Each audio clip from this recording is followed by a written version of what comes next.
রাসূল সাল্লাল্লাহু আলাইহি ওয়াসাল্লাম বলছেন, যে ব্যক্তি নামাজ পড়লো, নামাজের মধ্যে সূরা ফাতিহা পড়লো না, তার নামাজটা অপূর্ণাঙ্গ, তার নামাজটা অপূর্ণাঙ্গ, তার নামাজটা অপূর্ণাঙ্গ। তিনি কয়বার বলেছেন? 3 বার। এই হাদিসটা কি ইমাম সাহেব জানেন না? জানেন, আলহামদুলিল্লাহ, আপনারা জানেন, আপনারা শুনছেন। এই হাদিস যখন আবু হুরায়রা বলেছেন, তখনই একজন প্রশ্ন করছেন, ইন্না নাকুন ওয়ারা আল ইমাম, আমরা তো অনেক সময় ইমামের পিছনে থাকি, তখন আমাদের কি সূরা ফাতিহা পড়া লাগবে? ইমামের পিছনে আমি জামাতের সাথে নামাজ পড়তেছি, ইমাম সাহেব সূরা ফাতিহা পড়বেন আমরা জানি, একা একা নামাজ পড়লে সূরা ফাতিহা পড়তে আমরা জানি, কিন্তু আমরা তো মুক্তাদি, আমার কি সূরা ফাতিহা পড়া লাগবে? তখন তিনি বলছেন, ফাকরা বিহা ফি নাফসিকা, আরে যদি তুমি ইমামের পিছনেও থাকো, তারপরেও তুমি মনে মনে সূরা ফাতিহাটা পড়ো। কেন পড়বা শোনো, কারণ আমি আমার নবীকে বলতে শুনেছি, এবং নবী বলেছেন, ইয়াকুলুল্লাহ তাআলা আযজা ওয়া জাল্লা, মহান আল্লাহ বলেছেন। তার মানে হাদিসটা হাদিসে কুদসি, আল্লাহ তাআলা কি বলেছেন? কসসামতুস সালাতা বাইনি ওয়া বাইনা আবদি নিসফাইন, আমি এবং আমার বান্দার মধ্যে নামাজটাকে 2 ভাগে ভাগ করেছি।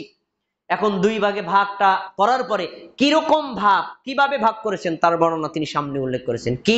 আমার বান্দা যখন নামাজের মধ্যে দাঁড়ায়, দাঁড়ায় যদি বলে আলহামদুলিল্লাহি রাব্বিল আলামিন, সূরা ফাতিহার প্রথম আয়াত, এটা যখন বান্দা বলে, তখন আল্লাহ তাআলা বান্দার এই আয়াতের জবাবে খুশি হয়ে বলেন, হামিদানি আবেদি, আমার বান্দা আমার প্রশংসা করেছে, সুবহানাল্লাহ।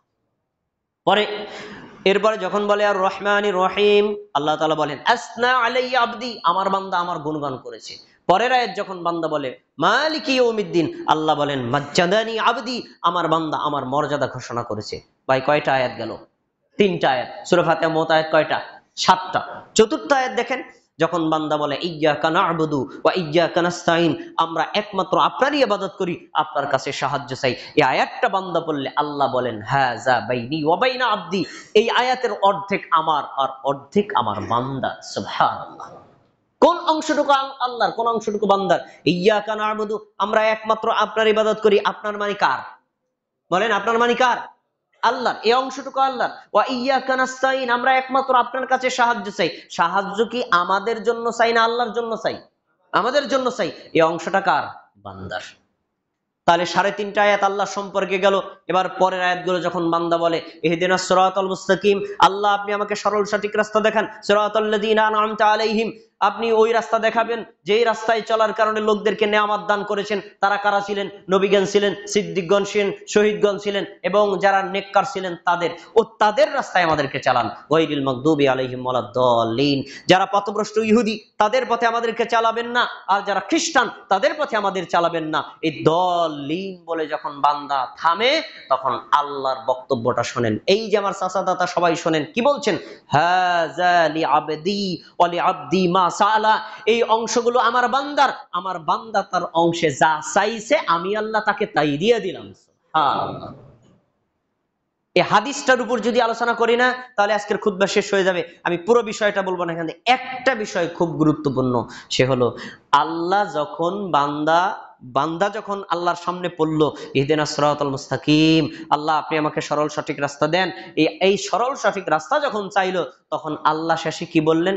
বান্দা যা চাইছে আমি বান্দাকে তাই দিলাম। এখন আপনাদের কাছে প্রশ্ন, আমরা কি নামাজে দাঁড়ায় সূরা ফাতিহা পড়ি নাকি পড়ি না? সবাই পড়ি না? আচ্ছা, আপনারা যারা আহলুল হাদিস, আপনারা ইমাম হলেও পড়েন, একাকী হলেও পড়েন, মুক্তাদি হলে পড়েন। যারা হানাফি, তারা ইমাম হলে পড়ে না, কিন্তু একাকী হলে পড়ে না কি পড়ে না? পড়ে না? ইমাম হলে পড়ে না কি পড়ে না? আচ্ছা, তাহলে তারাও সূরা ফাতিহা পড়ে, আমরাও পড়ে। এবার আপনাদের কাছে একটা প্রশ্ন, আল্লাহ যে বললেন বান্দা সূরা ফাতিহা পড়লো, সিরাতাল মুস্তাকিম চাইলো, আমি আল্লাহ দিলাম, কিন্তু সবাই কি সিরাতাল মুস্তাকিম পায়? বলেন তো ভাই, সবাই কি পায়? সবাইকে হেদায়েত পায় না? কেন পায় না? আল্লাহ যে বললেন দিলাম, কিন্তু বান্দা পাইলো না, তাহলে আল্লাহ কি ভুল বলেছেন? কখনোই না, আল্লাহ ভুল বলেননি, আল্লাহ ঠিকই বলেছেন। আল্লাহ বান্দাকে হেদায়েত দেয়, কিন্তু বান্দা পায় না, সব বান্দা পায় না। কোন বান্দা পায় তার বর্ণনা যদি আপনাকে নিতে হয়, আপনাকে ফিরে যেতে হবে কোরআনে, আপনাকে ফিরে যেতে হবে সহিহ হাদিসে। কোরআনের দিকে যান, হাদিসের দিকে যান। কোরআনের আয়াতগুলো যদি আপনি অর্থসহ পড়েন, হাদিসগুলো যদি অর্থসহ পড়েন, আপনার কাছে স্পষ্ট হবে অনেকগুলো কারণ আল্লাহ দিয়ে দিয়েছেন, শর্ত দিয়েছেন। বান্দা হেদায়েত পেতে চাও, এই কাজগুলো করা যাবে না, হেদায়েত পেতে চাও, এই কাজগুলো করা যাবে না, হেদায়েত পেতে চাও, এই কাজগুলো করা যাবে না। ওই কাজগুলো যদি বান্দা করে, তাহলে আল্লাহ তাকে হেদায়েত দেন না। এবার বলেন, আমরা কি হেদায়েত চাই নাকি চাই না? আমরা কি সিরাতাল মুস্তাকিম চাই নাকি চাই না? আমরা ইসলামের সঠিক রাস্তা চাই নাকি চাই না? আমরা জান্নাতে যেতে চাই নাকি চাই না? যদি চাই তাহলে আপনার এই কোরআনের বর্ণনাগুলো মাথায় রাখতে হবে। আমি কোরআনুল কারীম পড়েছি, পড়ার পরে অনেকগুলো কারণ আমার কাছে স্পষ্ট হয়েছে। একজন বান্দা হেদায়েত থেকে বঞ্চিত হয়, হেদায়েত পায় না, গোমরা হয়ে যায় যে কারণগুলোতে, তার ভিতরে আমি 6টা মৌলিক কারণ পেয়েছি।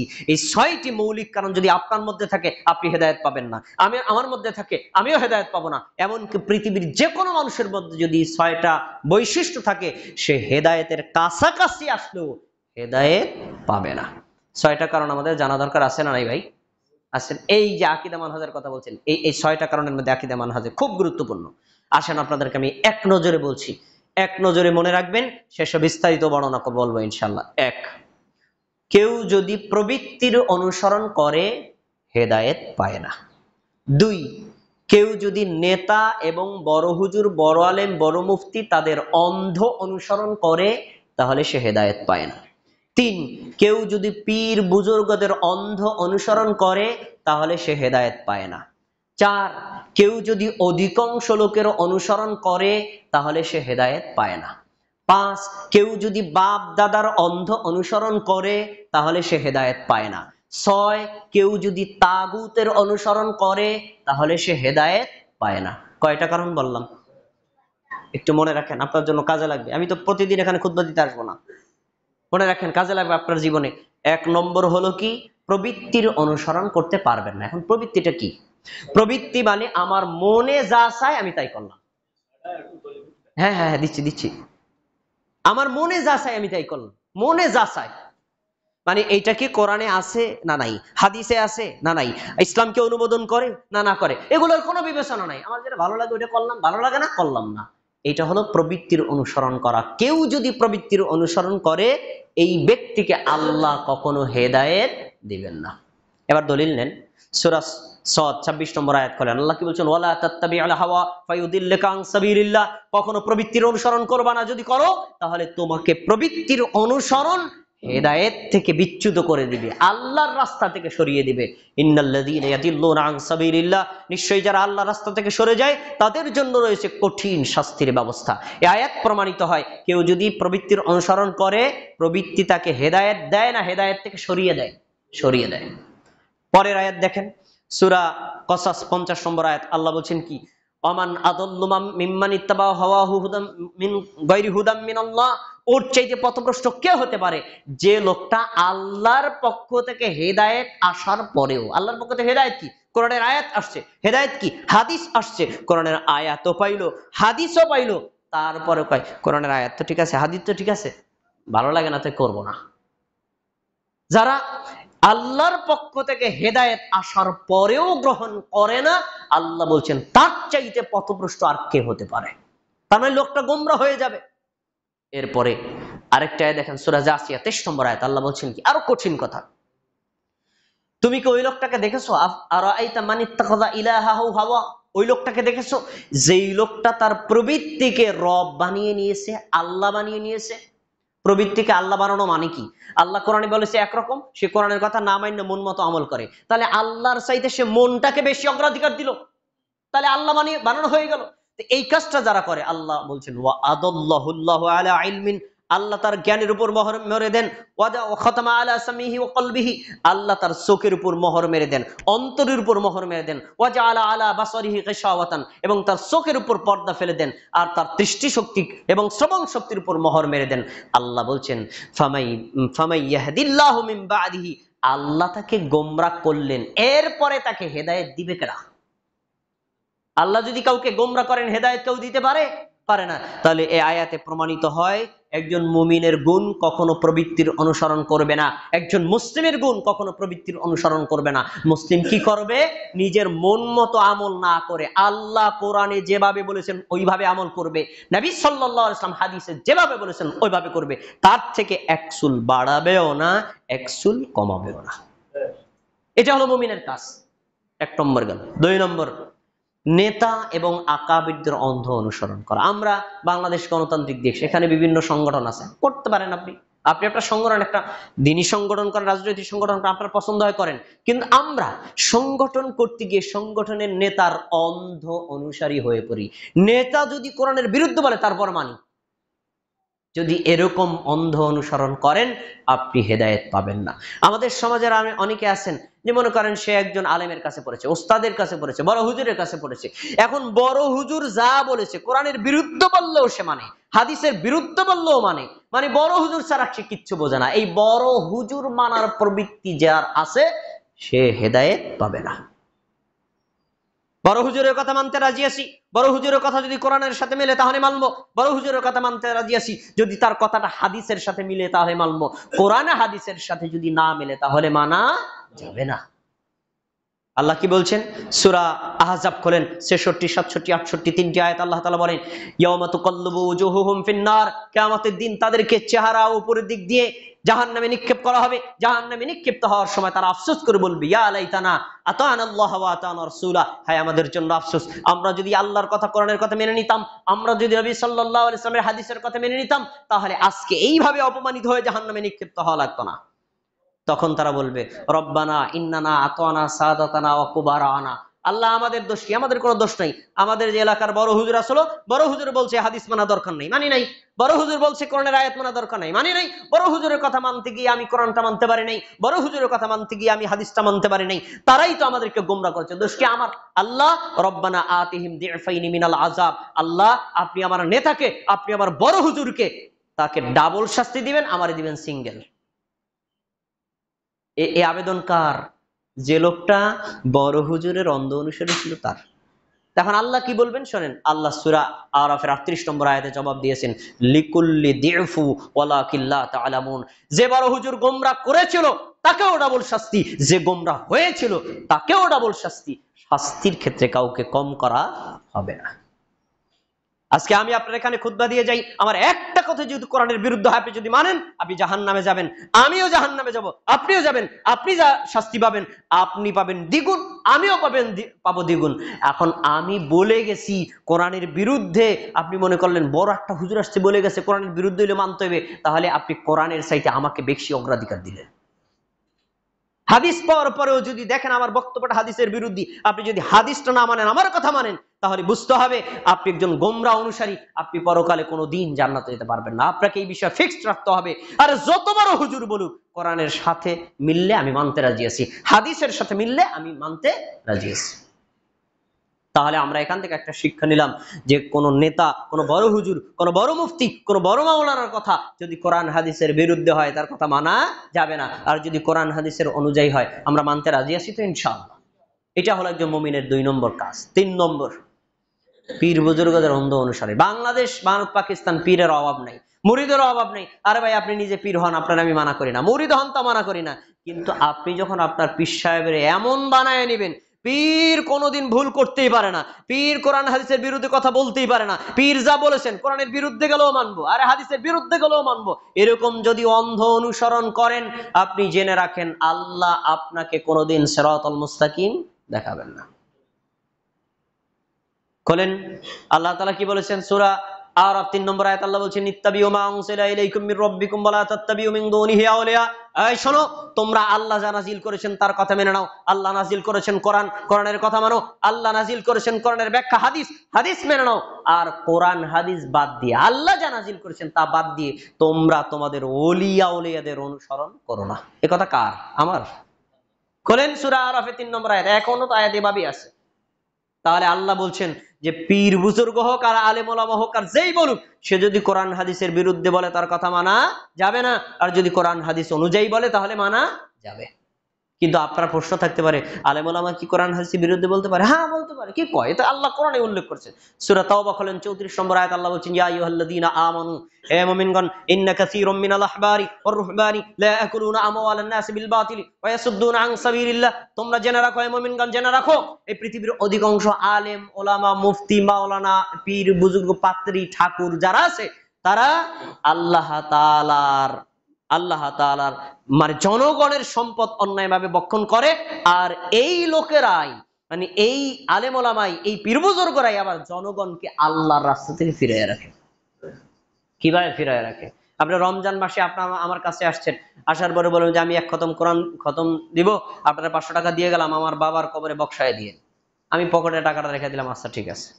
কিন্তু আমি তো আপনার এই কথা বলে দিতে পারতাম, ভাই রমজান মাস আসছে, আপনি আপনার নিজের কোরআন তেলাওয়াত করবেন, কোরআন তেলাওয়াত করার পরে আপনি নিজের বাবার জন্য দোয়া করবেন। আমাকে বলে গেছেন না, হ্যাঁ আমি অবশ্যই দোয়া করব, কিন্তু আমি কোরআন তেলাওয়াত করলে আপনার বাবার কোনো উপকার হবে না, বরং আপনি আমার কাছে দোয়া চাইতে এসেছেন, আমি তার জন্য দোয়া করে দিব। ভাই একটা সঠিক জিনিস শিখে গেল, কিন্তু আমি সেই সঠিক জিনিসটা শিক্ষা না দিয়া পকেটে কিছু রেখে দিলাম। এইভাবে জনগণকে মানুষ অন্যায় কাজ থেকে যে বিরয় রাখবে সেটা না রাখা আল্লাহর রাস্তা থেকে মানুষ ফিরায় রাখে, এরকম আলেম ওলামা কি নাই? আছে। আল্লাহ তাদের ব্যাপারে বলেছেন, এজন্য কোন পীর বুজুর্গদের, আলেম ওলামাদের অন্ধ অনুসরণ করা যাবে না। অন্ধ অনুসরণ করার মতো যোগ্য ব্যক্তি একজন, তার নাম মুহাম্মদ সাল্লাল্লাহু আলাইহি ওয়াসাল্লাম। তিনি যা বলেছেন তা মানতে বাধ্য, তিনি যা করেছেন তা করতে বাধ্য, আপনার পছন্দ হোক অথবা নাই হোক। কিন্তু আমি মানুষ, আমি ভুল করতে পারি, আমার কথা যদি কোরআন হাদিসের সাথে সাংঘর্ষিক হয় আপনি মানতে পারবেন না। এটা ইসলামী শরিয়ত, এটা ইসলামী শরিয়তের নির্দেশনা। তাহলে আমরা 3টা বিষয় পেলাম, যে আমরা কখনো পীর বুজুর্গদের অন্ধ অনুসরণ করব না। এবার আসুন অধিকাংশ লোকের দোহাই দেওয়া। আমাদের সমাজে এটা একটা বড় রোগ, মারাত্মক রোগ। কারণ গণতান্ত্রিক দেশে একটা থিওরি আছে, আরে অধিকাংশ লোকের ভোট যে পায় সেই বিজয়ী হয়। ওই থিওরিটা আমরা সব জায়গায় লাগাইছি, এই এলাকার সব বর্ষপাড়া এলাকার অথবা আপনাদের এই গোবরা এলাকার অধিকাংশ লোক যা করে তাই করতে হবে, অধিকাংশ লোক যা বলে তাই বলতে হবে, অধিকাংশ লোক যেদিকে চলে সেদিকে চলতে হবে, আর তুমি মেয়ে একা একটা আমল করো, তোমার একা আমল গ্রহণ করে কে? এরকম আমরা বলি না কি বলি না? এটা হলো গোমরা মানুষদের লক্ষণ।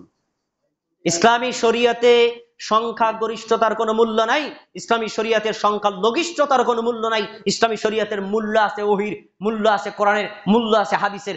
একটা মানুষ যদি গোপালগঞ্জ জেলায় আমল করে কোরআন অনুযায়ী, একটা মানুষ যদি গোপালগঞ্জ জেলায় আমল করে হাদিস অনুযায়ী, আর গোপালগঞ্জ জেলার লক্ষ লক্ষ মানুষ যদি তার বিরুদ্ধে চলে যায়, তারা যদি কোরআন হাদিসের বাইরে হয়, তাহলে আল্লাহ রব্বুল আলামিন তাদের কাউকে মূল্যায়ন করবেন না।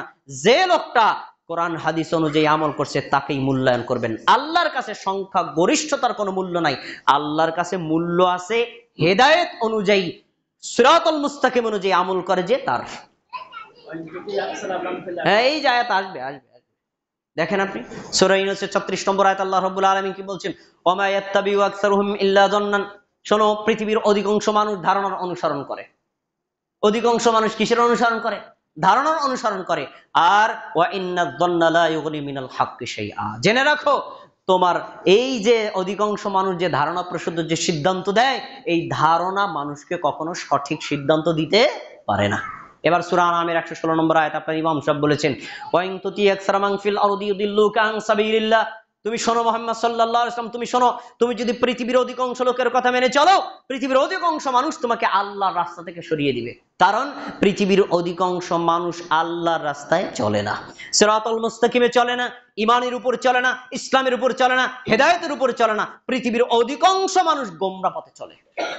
এখন তুমি যদি অধিকাংশ লোক যা করে তাই করো, অধিকাংশ লোক যা বলে তাই মানো, অধিকাংশ লোকের মত অনুযায়ী চলো, তাহলে তুমি মনে রাখো তুমি আল্লাহর রাস্তা থেকে সরে যাবা। দুইটা কারণ উল্লেখ করছেন, কারণ পৃথিবীর অধিকাংশ মানুষের দুইটা থিওরি। এক, তারা আন্দাজে কথা বলে।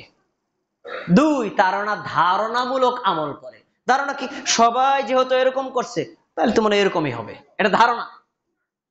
আন্দাজে কথা বলে, আরে আমি এখন শুনছি না, বাপদাদার আমল থেকে এরকম করে আসতেছি, দেখতেছি না সব হুজুরে এরকম করতেছে, দেখতেছি না অধিকাংশ হুজুরে এভাবে করতেছে, দেখতেছি না তার স্বভাবে যেভাবে কয় এভাবেই হবে। ধারণামূলক কথা।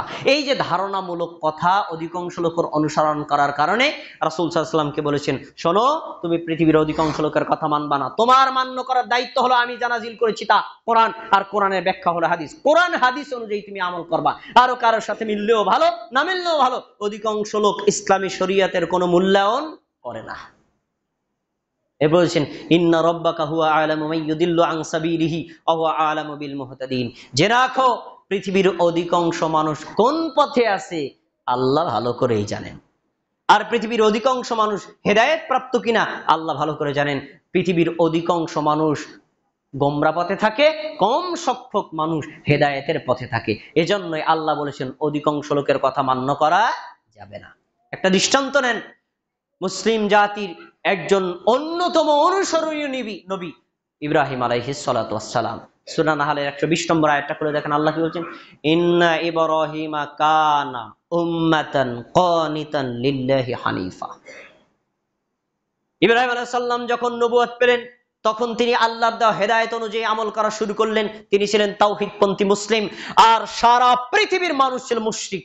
তিনি সবাই মুশরিক, আর তিনি একা তাওহীদবাদী। আল্লাহ তাআলা সকল মানুষকে মূল্যায়ন করেন নাই, এক ইব্রাহিমকে মূল্যায়ন করে বলছেন ইন্না ইব্রাহিমা কানা উম্মাতান লিল্লাহি কানিতান লিল্লাহি হানিফা। জেনে রাখো, ইব্রাহিম আলাইহিস সালাম একাই আল্লাহর জন্য একনিষ্ঠ একটা জাতি ছিলেন।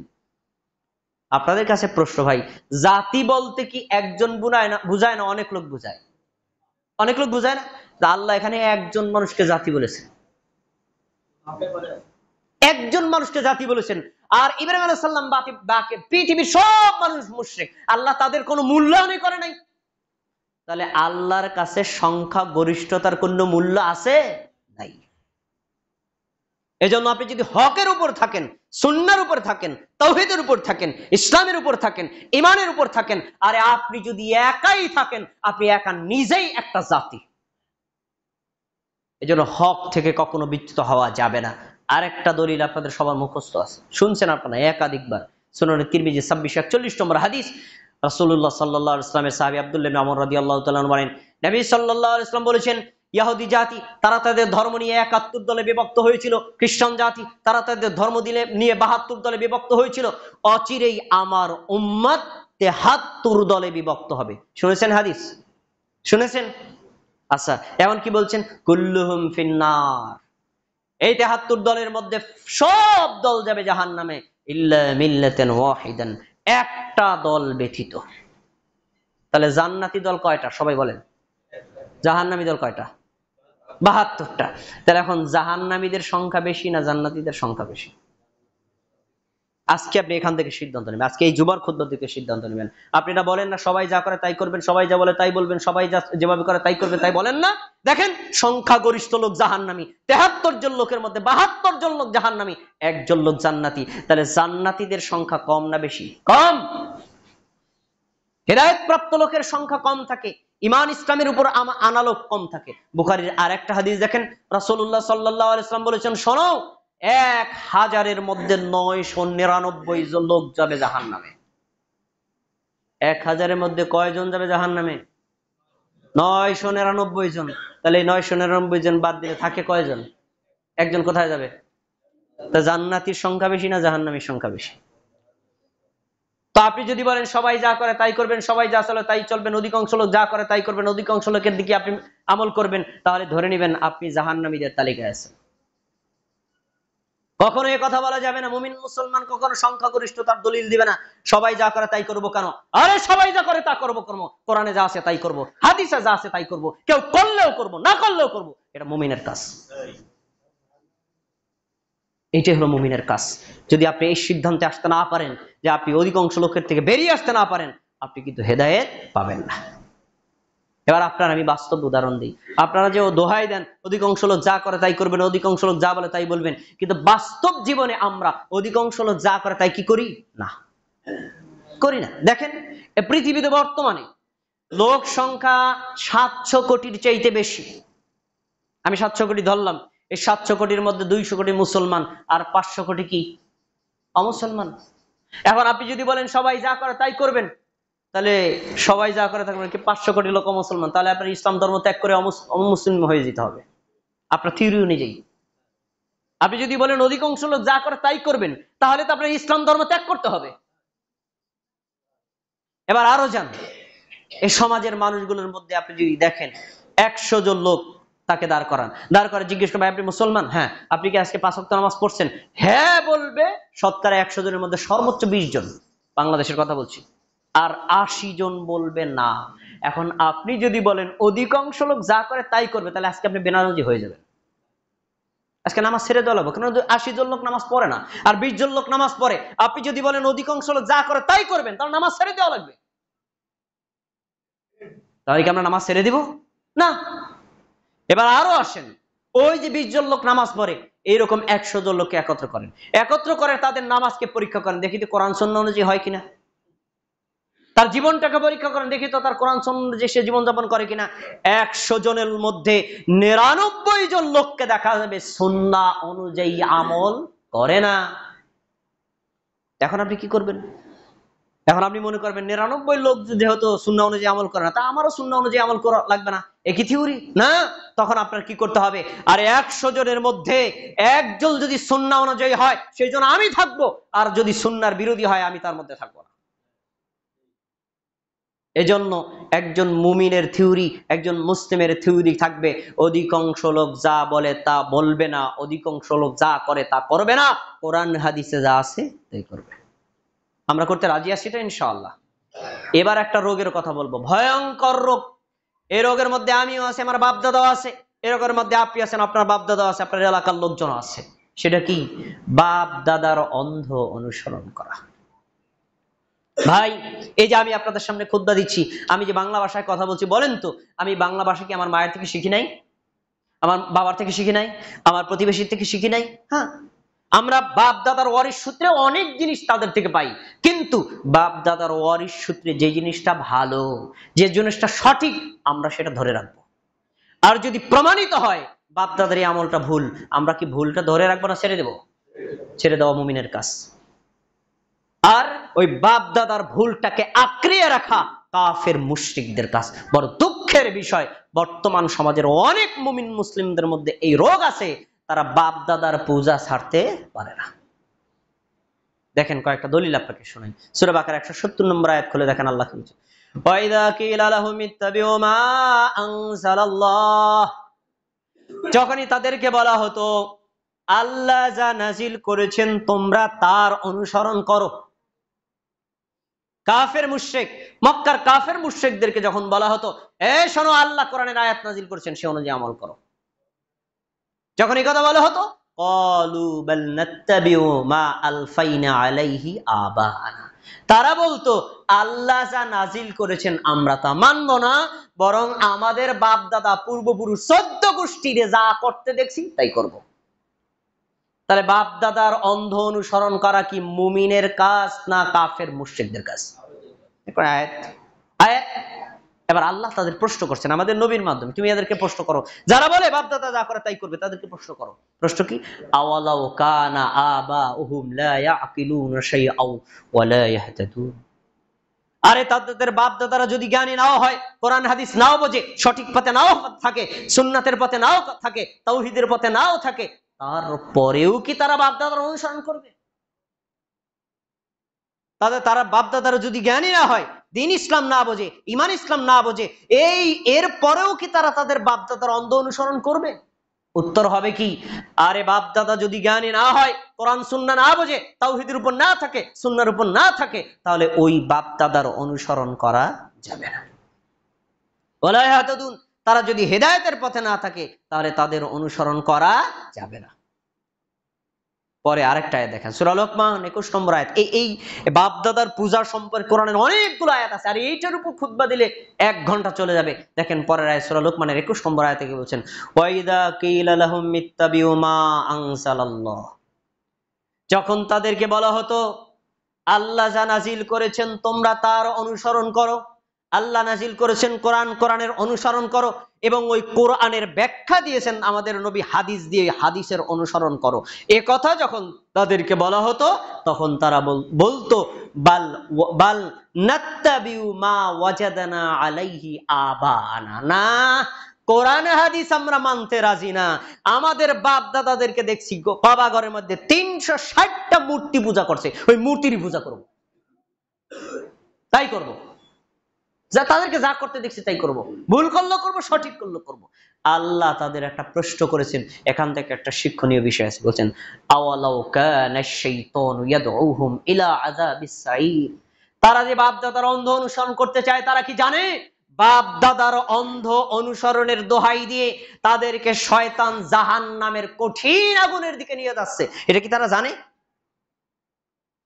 তারে বাপ দাদার পূজা করা, বাপ দাদা যা করেছে তাই করা, বাপ দাদার অনুসরণ করা, 14 গোষ্ঠী যা করেছে তাই করব, নতুন নতুন কোরআন হাদিস মানবো না, এই থিওরি গুলো শয়তানের শেখানো, এই শয়তান এগুলো শিখিয়ে মানুষকে জাহান্নামের দিকে নিতে চায়। আপনি কি জাহান্নামের দিকে যাবেন?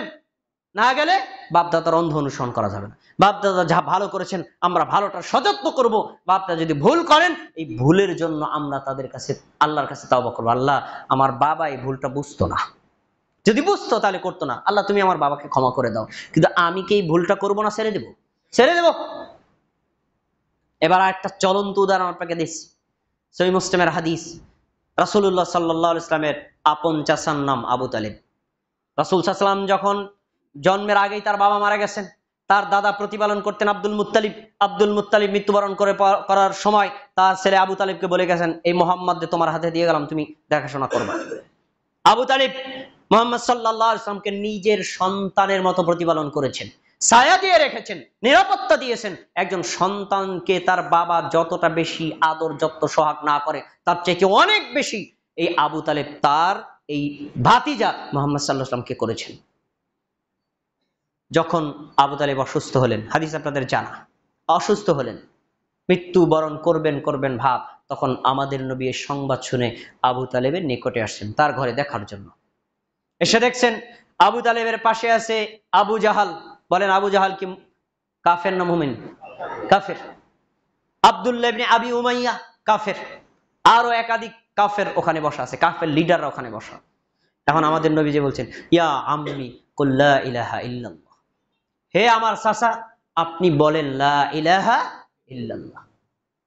একটু কথা বলে রাখি, সেটা হলো পৃথিবীর সব মানুষের জন্য কালেমা শাহাদাত পড়ে মুমিন মুসলমান হওয়া ফরজ, কিন্তু আল্লাহ এবং আল্লাহর নবী শুধু একটা মানুষকে ছাড় দিয়েছেন, ওনাকে লা ইলাহা ইল্লাল্লাহ মুহাম্মাদুর রাসূলুল্লাহ আশহাদু আল্লা ইলাহা ইল্লাল্লাহ আশহাদু আন্না মুহাম্মাদুর রাসূলুল্লাহ পুরোটা বলেন নাই। আর আপনারা আশহাদু আন্না মুহাম্মাদুর রাসূলুল্লাহ বলা লাগবে না, আপনি শুধু এটুকু বলেন লা ইলাহা ইল্লাল্লাহ, এটাই কালেমা তয়্যিবা। আপনি শুধু বলেন লা ইলাহা ইল্লাল্লাহ মুহাম্মাদুর রাসূলুল্লাহ বলার দরকার নেই, কারণ আমি তো আপনার ভাতিজাই। আর লা ইলাহা ইল্লাল্লাহ বলেন, আশহাদু লাকা বিহা ইনদাল্লাহি ইয়াউমাল কিয়ামাহ। আপনি যদি এখন মৃত্যু মুখে কালেমা তয়্যিবা লা ইলাহা ইল্লাল্লাহ বলেন, আমি নবী মুহাম্মদ সাল্লাল্লাহু আলাইহি ওয়াসাল্লাম কিয়ামতের দিন আল্লাহর কাছে বলবো, আল্লাহ আমার চাচা লা ইলাহা ইল্লাল্লাহ বলেছেন, তুমি তাকে ক্ষমা করে দাও। তো এই অফার পাইলে যে কোনো মানুষ খুশি না বেজার? খুশি। আবু তালেবের মনটা একটু গলে গেছে, আচ্ছা ঠিক আছে লা ইলাহা ইল্লাল্লাহ বলি, হয়তো এখন দুনিয়া থেকে চলেই যাব, লা ইলাহা ইল্লাল্লাহ বলে আর কি হবে, বলার একটা মুড তৈরি হয়েছে। দেখি আপনাদের মনে আছে কিনা বলেন তো, আবু তালেবের পাশে আর কে কে বসা? আবু জাহাল বসা, আব্দুল্লাহ ইবনে আবু উমাইয়া বসা, বড় বড় কাফের লিডাররা বসা। যখন তারা দেখছে আবু তালেব এই যে লা ইলাহা ইল্লাল্লাহ বলে মুমিন মুসলমান হবে ভাব, তখন আবু জাহেলের বক্তব্য শুনলেন। ফাকালা আবু জাহলিন ইয়া আবা তালিব আতারগাবু আন মিল্লাতি আব্দুল মুত্তালিব, এ আবু তালেব তুমি কি তোমার বাপ দাদা ধর্ম ছেড়ে দেবা?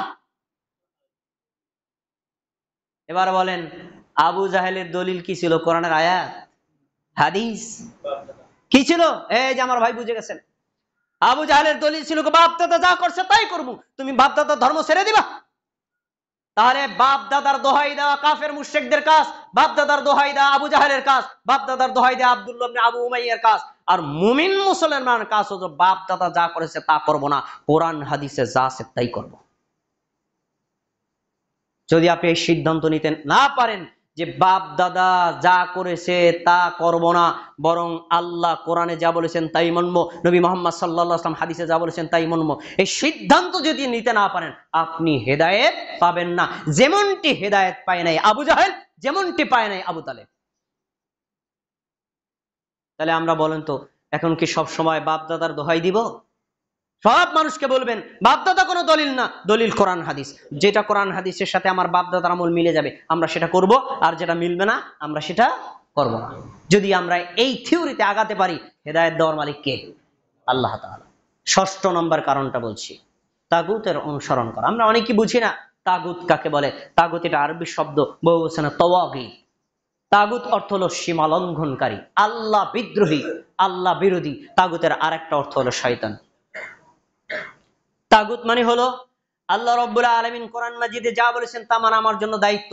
আমি যদি কোরআন মাজিদের কথা না মেনে আমি যদি অন্য কোনো ব্যক্তি বস্তু অথবা অন্য কোনো থিওরির কথা মানি, তাহলে আমি আল্লাহর কোরআনকে অগ্রাধিকার না দিয়ে তাকে দিয়ে দিলাম।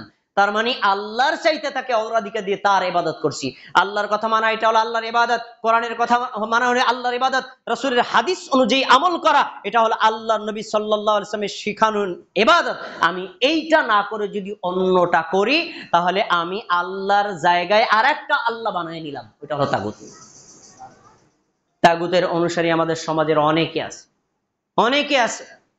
এজন্য আল্লাহ তাআলা কি বলছেন, ওয়ালাকাদ বা'আসনা ফী কুল্লি উম্মাতির রাসূলা আন ই'বুদুল্লাহ, আমি প্রত্যেক যুগে নবী রাসূল পাঠাইছি, যে জাতির কাছে যে যুগে যে নবী রাসূলকে পাঠাইছি সবাইরে বলছি তোমাদের দুইটা কাজ, এক আনি ই'বুদুল্লাহ, তোমরা এক আল্লাহর ইবাদত করবা। আল্লাহ ছাড়া কোনো পীর বুজুর্গ আলেম ওলামা মুফতি মাওলানা কবর মাজার ইত্যাদির কোনো পূজা করা যাবে না, এক আল্লাহর ইবাদত করবে তোমাদের কাজ। আর ওয়াজতানিবুত তাগুতা, যারা আল্লাহ বিরোধী, কোরআন বিরোধী, হাদিস বিরোধী, ঈমান বিরোধী, ইসলাম বিরোধী, তোমরা তাদেরকে বর্জন করবা। তাদের সাথে তোমাদের কোনো লেনদেন, কথাবার্তা, আচার আচরণ, তাদের কোনো আনুগত্য করা যাবে না। এটা প্রত্যেক নবী রাসূলকে আল্লাহ আদেশ দিয়েছেন। তাহলে মুমিনদের দুইটা কাজ, এক আল্লাহর ইবাদত করা আর তাগুতকে বর্জন করা। হ্যাঁ, সূরা নাহল 36 নম্বর আয়াত। তাহলে আয়াত প্রমাণিত হয় আল্লাহ আদেশ করেছেন আমাদেরকে আমরা যেন আল্লাহর ইবাদত করি, তাগুতকে বর্জন করি। যদি এরপরেও কোনো মানুষ তাগুতের পূজা করে তার পরিণতি কি? সহিহ বুখারী 7437 নম্বর হাদিসটা খুলে দেখেন, বড় হাদিসের একটা অংশ আপনাকে আমি শোনাই।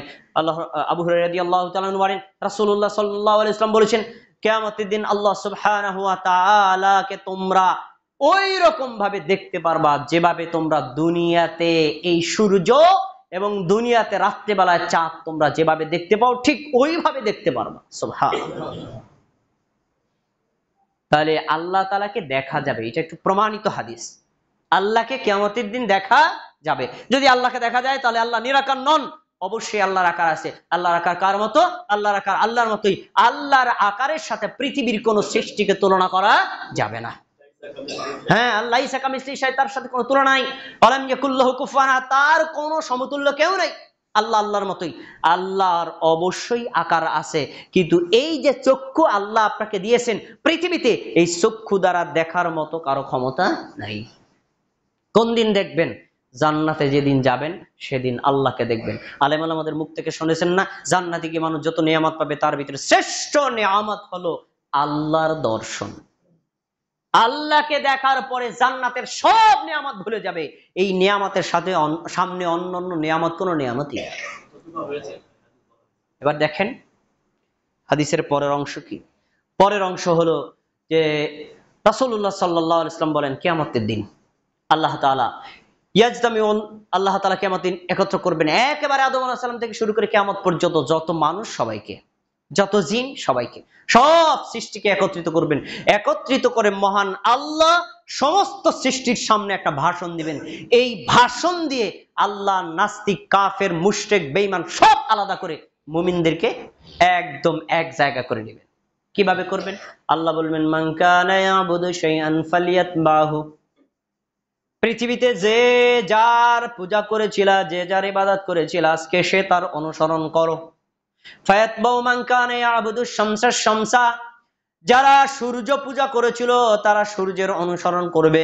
ওয়ায়াতবাউ মান কানা ইয়াবুদুল কমারাল কমারা, যারা চন্দ্র পূজা করেছিল তারা চাঁদের অনুসরণ করবে। ওয়ায়াতবাউ মান কানা ইয়াবুদুল আওসান আল আওসান, যারা মূর্তি পূজা করেছিল তারা মূর্তির অনুসরণ করবে। ওয়ায়াতবাউ মান কানা সলিব সলিব, যারা ক্রুশের পূজা করেছিল, খ্রিস্টানরা ক্রুশের পূজা করে, যারা ক্রুশের পূজা করেছিল তারা ক্রুশের অনুসরণ করবে।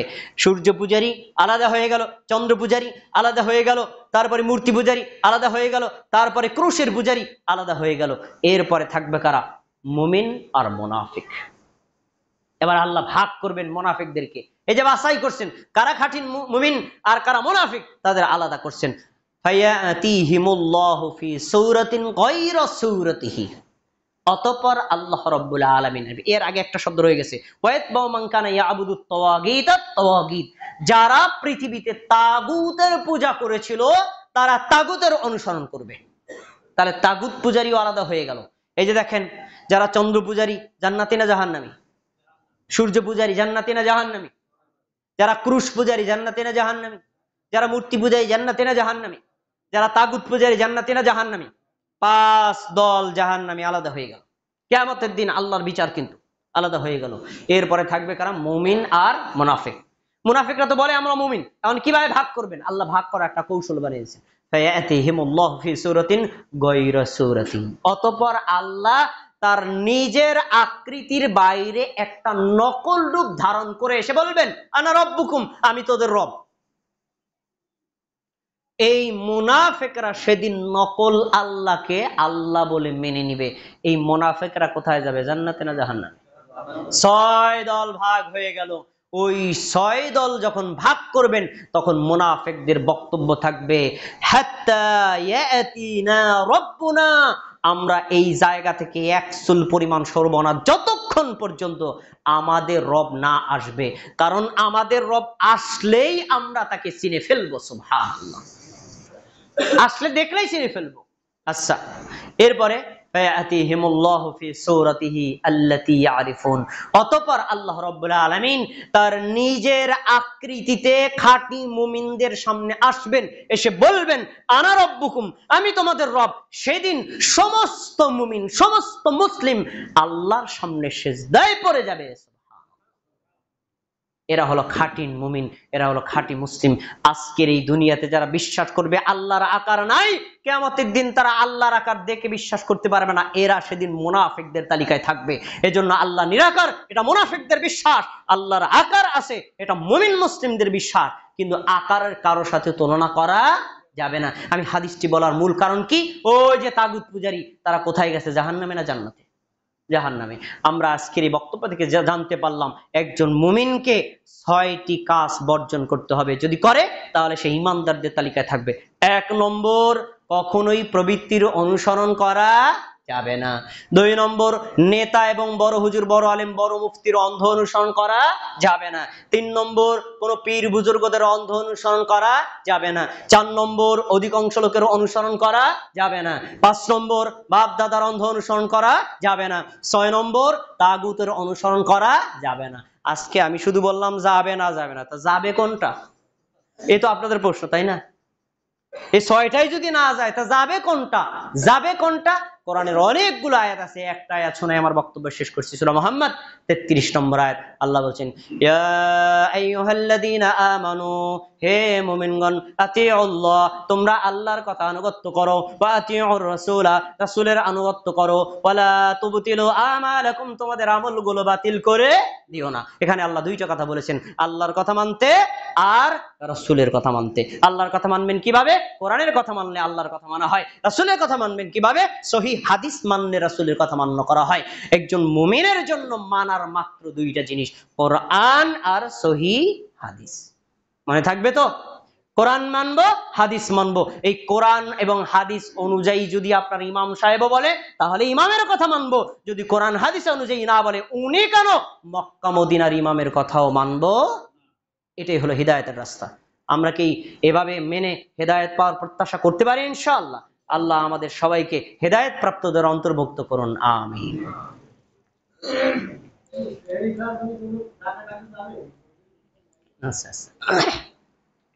إن الحمد لله نحمده ونستعينه ونستغفره ونؤمن به ونتوكل عليه ونعوذ بالله من شرور أنفسنا من يهد الله فلا مضل له ومن يضلله فلا هادي له وأشهد أن لا إله إلا الله وأشهد أن محمدا عبده ورسوله. فيا أيها المسلمون، قال الله تبارك وتعالى في القرآن المجيد: أعوذ بالله من الشيطان الرجيم، بسم الله الرحمن الرحيم، إن الله وملائكته يصلون على النبي يا أيها الذين آمنوا صلوا عليه وسلموا تسليما.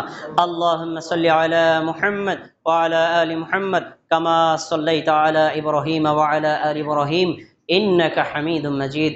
اللهم بارك على محمد وعلى آل محمد كما باركت على إبراهيم وعلى آل إبراهيم إنك حميد مجيد.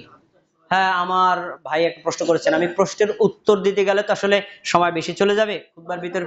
যে আমি শুধু একটা কথা বলে দিচ্ছি, আমি আজকে যে খুতবাটা দিয়েছি না, আসলে এই খুতবাটা 1 ঘন্টার খুতবা না। আমার ভাই ভালো জানেন, খুতবাটা টানা কয়েক ঘন্টা দিলে আপনারা ক্লিয়ার বুঝতে পারতেন। আমি কিন্তু 6টা সূত্র বলে গেছি, কিন্তু একটারও উদাহরণ দেইনি। আর বাঙালিরা উদাহরণ না দিলে বুঝে না। আমি একটা উদাহরণ দিই। ধরেন আজকে সূর্যাস্তের সময় হলো 6টা 10, হাদিসে বলা হয়েছে যখন সূর্য অস্ত যায় তখন ইফতার করো। এখন যখন সূর্য অস্ত যায় তখন ইফতার করাটা হাদিসের নির্দেশনা। এখন আমাদের সমাজের মানুষ কি যখন সূর্য অস্ত যায় তখন ইফতার করে না আজান দেওয়ার পরে করে? সূর্য অস্ত যাওয়ার 3 মিনিট পরে আজান দেয়, আজানের পরে ইফতার করে। এখন আমার নির্দেশনা হলো সূর্য অস্ত যাওয়ার পরে ইফতার করা। আমি ওই হাদিস অনুযায়ী সূর্য অস্ত গেলে ইফতার করব না সমাজের সাথে মিলাইয়া ওই 3 মিনিট পরে করব? আমার উচিত হবে কি ওই হাদিস অনুযায়ী আমল করা। এখন এইরকম অনেক আমল আছে। রাসূল সাল্লাল্লাহু আলাইহি ওয়াসাল্লাম বলছেন তোমরা কাতারে যখন দাঁড়াও তখন পায়ে পা কাঁধের সাথে কাঁধ মিলিয়ে দাঁড়াও। আমি এখন এই যে ভাই দাঁড়ানো আছে, ভাই দাঁড়ানো আছে, ইনি তো আমার বাবার চাইতে বড় হবে, ইনি আমার বড় ভাইয়ের চাইতে বড় হবে, আমি পাশে দাঁড়াইলাম, বললেন মিলে মিলে দাঁড়ান। তো এখন আমি যখন ওর পার সাথে মিলাইছি তখন উনি বলবেন কি এই মাদারীপুর থেকে কোন আলেম আইছে, এত আদব কায়দা কিচ্ছু জানেন, দেখো আমি ওনার বাবার চাইতে বড়, আমার পার সাথে পা মিলাইছে। এমন বলে নাকি? বলে না। এটা হলো প্রবৃত্তি পূজা। হাদিসে বলা হয়েছে পায়ের সাথে পা কাঁধের সাথে কাঁধ মিলিয়ে নামাজ পড়ার জন্য। আমি পায়ের সাথে পা মিলিয়ে দাঁড়াইছি। হাদিসে যেভাবে বলা হয়েছে এভাবে মানাটাই হলো সুন্নাহ। এটা বেয়াদবি নয়, এটাই হলো আদব। কিন্তু আমাদের সমাজের লোক আদব জানে না, তাই করে। এখন ভাইয়ের প্রশ্নের উত্তরে আসি। আরে সাহারির জন্য ডাকাডাকি করা যাবে কিনা? সাহারির জন্য অবশ্যই ডাকা যাবে, কিন্তু নবী যেভাবে ডেকেছেন সেভাবে। নবী কিভাবে ডেকেছেন? বুখারীর হাদিস করেন, রাসূল সাল্লাল্লাহু আলাইহি ওয়াসাল্লাম বলছেন, শোনো, লা ইয়ামনা আন্না আহাদাকুম আযানু বিলাল মিন সুহুরি। বেলাল যখন আজান দেয়, সে দেয় রাত্রি বেলায় আজান। বেলাল আজান দিলে তোমরা খাওয়া বন্ধ করবে না। কেন? বেলাল রাদিয়াল্লাহু তাআলা আনহু আজান দেয় দুইটা কারণে। এক, যারা এখন তাহাজ্জুদ বা তারাবির সালাত পড়তেছে তাদেরকে স্মরণ করিয়ে দেয়, ভাই এখন নামাজটা ছেড়ে দিয়ে যাও, সাহারি খাও। তাহলে বেলাল আজান দিতেন সাহারি খাওয়ার জন্য। আর যারা ঘুমন্ত থাকতে তাদেরকে জাগ্রত করতে, ভাই যারা ঘুমিয়ে আছেন ওঠেন, এখন সাহারিকার সময় হয়েছে। তা রাসূলের জামানায় মুয়াজ্জিন ছিল 2 জন ফজরের। এক আব্দুল্লাহ ইবনে উম্মে মাকতুম, তিনি আজান দিতেন ফজর ওয়াক্ত শেষ হওয়ার পরে আজান দিতেন। ওনার আজান শুনে আর কোনো কিছু খাবার খাওয়া যেত না। আর বেলাল রাদিয়াল্লাহু তাআলা আনহু আজান দিতে তার ঘন্টা খানিক আধা ঘন্টা আগে। তাহলে রাসূলের জামানায় মানুষকে সাহারির জন্য ডাকার পদ্ধতি ছিল, সে পদ্ধতিটার নাম কি? পদ্ধতির নাম কি বলেন? আজান। তাহলে রাসূল সাল্লাল্লাহু আলাইহি ওয়াসাল্লামের সুন্নাত অনুযায়ী ডাকতে হবে। কি দিতে হবে? আজান। এবার আপনার একজন দাঁড়ায় বলবেন, এই মিয়া, আপনি যদি আল্লাহু আকবার বলেন আমরা তো মনে করবো এই তো গেছে ফজর শেষ হয়ে খাওয়া বন্ধ। ইসলাম এর উত্তর দিয়ে দিয়েছে। এর উত্তর দিছে, যদি সাহারির জন্য আজান দেয় সেখানে আস-সালাতু খায়রুম মিনান নাওম থাকবে না। যদি ফজরের আজান দেয় ওখানে আস-সালাতু খায়রুম মিনান নাওম থাকবে। এই তো পার্থক্য। এখন আমরা কি করছি? ওই সুন্নাতি আমলের জায়গাতে বেদাত চালু করে দিয়েছি। সাইরেন বাজানো, ভাই তাড়াতাড়ি ঘুম থেকে ওঠেন, এরকম আমি ডাকি উমুকে ডাকে, ডাকতে ডাকতে মানুষ যারা তাহাজ্জুদের নামাজ পড়ে নামাজেও ডিস্টার্ব হয়। এমন হয় নাকি? হয় না? কোরআন তেলাওয়াত সারে গজল গায়, এমন করতে করতে এমন একটা বিধিখিস্তি পরিস্থিতি যে এক সুন্নাতের স্থানে হাজারো বেদাত বসেছে। আমাদের উচিত হবে এই বেদাতগুলোকে কবর দিয়ে সুন্নাত অনুযায়ী সাহারির জন্য আজান দেওয়া। আপনাদের মসজিদে দেয় নাকি? এটা আপনাদের দোষ না, আপনাদের দোষ না। কারণ আপনারা যদি হঠাৎ করে দিয়ে দেন তাহলে আশেপাশের মসজিদের মুসল্লিরা পরের দিনে আমাকে ধরতে পারে, এই না আপনাকে আজানের কারণে আমরা সাহারি খাইতে পারিনি, কারণ আশেপাশে স্টাবলিশ নাই তাই। কিন্তু যান আপনি মক্কা মদিনায়, আপনি গিয়ে দেখবেন সাহারির আজান হয় নাকি হয় না? হয়। অতএব এই সুন্নাহ অনুযায়ী করতে হবে, অন্য কোন পদ্ধতিতে ডাকাডাকি করা যাবে না। সর্বশেষ একজন হানাফি আলেমের বক্তব্য বলে দিচ্ছি। এই রিসেন্টলি শায়েখ আহমদুল্লাহ, একজন হানাফি আলেম, উনি আমার ফেসবুকে স্ট্যাটাসে উল্লেখ করেছেন বর্তমানে যে ডাকাডাকির পদ্ধতি চলতেছে এগুলো আসলে অতিরঞ্জিত ছাড়া আর কিছু না। কারণ প্রত্যেক বাড়িতে একটা না একাধিক স্মার্টফোন থাকে, অ্যালার্ম দেওয়ার সুযোগ আছে না নাই? তো তুমি এরপর আবার মাইকে ডাকাডাকি করা লাগে নাকি? অ্যালার্ম দিয়ে রাখবেন, ব্যাস উঠে যাবেন। আল্লাহ রাব্বুল আলামিন আমাদের সবাইকে সুন্নাহ মোতাবেক আমল করার তৌফিক দান করুন, আমিন। আল্লাহ আপনি এই মসজিদটাকে কবুল করে নেন, মসজিদের মুসল্লিদেরকে কবুল করে নেন। আমরা যারা খুতবা দিলাম, খুতবা শুনলাম এবং নামাজ আদায় করবো, আমাদের ইবাদতগুলোকে কবুল করে নেন। আল্লাহ আপনি আমাদের এলাকাবাসীদেরকে কবুল করে নেন। যারা আমরা কবরবাসী রয়েছে, আমাদের আত্মীয় স্বজন, তাদের সকলের কবরে আযাব মাফ করে দেন। আমরা যারা অসুস্থ রয়েছি আল্লাহ আমাদের সবাইকে সুস্থতা দান করেন। আমাদের পরিবার আত্মীয় স্বজন যারা অসুস্থ আল্লাহ তাদেরকে সুস্থতা দান করেন। আমাদের আত্মীয় স্বজন যারা কবরবাসী রয়েছে তাদের সবাইকে জান্নাতুল ফেরদাউস দান করেন।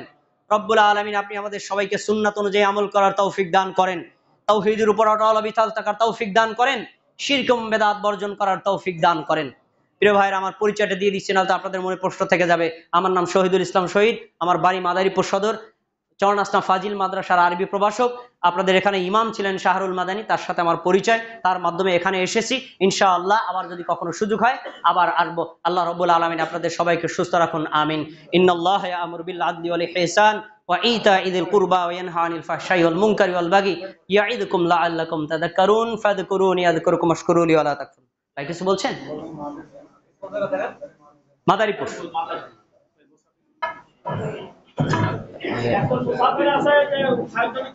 হ্যাঁ, একজন ভাই আসছেন আপনাদের কাছে আর্থিক সহযোগিতার জন্য, আপনারা সাধ্যমতো সহযোগিতা করবেন ইনশাআল্লাহ। জি।